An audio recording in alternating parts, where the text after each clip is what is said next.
ในวันที่ 2 เมษายน 2026 คณะพักฐานกรมชลประทานกระทรวงเกษตรกรรมและสิ่งแวดล้อม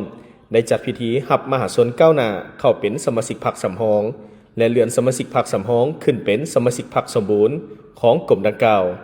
โดยการเป็นประธานของสหายปริญญาเอกคำพจันทร์วงศ์สนะ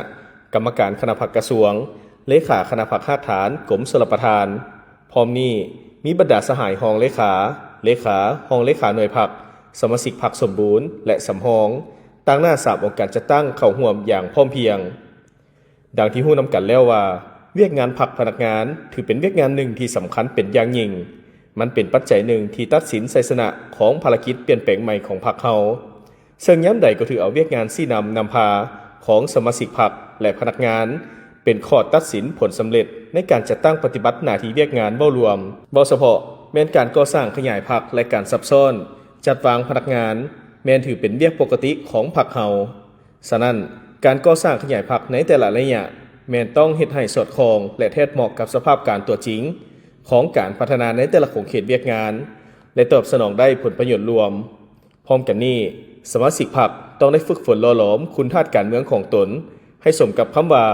พรรคประชาชนปฏิวัติลาวแม่นกองน้ำหน้าที่มีการจัดตั้งแม่นการจัดตั้งสูงสุดเป็นตัวแทนที่จงรักภักดีต่อสิทธิผลประโยชน์ของชนชั้นกรรมกรสาวพวกแห่งงานและของชาติพรรคประชาชนปฏิวัติลาวเป็นแกนนำในระบบการเมืองของพรรคที่ต้องเดินหน้าก้าวไปสู่จุดหมายสังคมนิยมอย่างหนักแน่นเฮ็ดให้ประเทศชาติมั่งคั่งเข้มแข็งประชาชนหังมีผาสุขสังคมมีความสามัคคีเป็นปึกแผ่นมีประชาธิปไตยยุติธรรมและศิวิไลเพื่อเฮ็ดให้คณะพรรคฐานได้มีการขยายและมีพนักงานรุ่นสืบทอดจึงได้มีการจัดพิธีรับมหาชนก้าวหน้าเข้าเป็นสมาชิกพรรคสำรองจำนวน3สหาย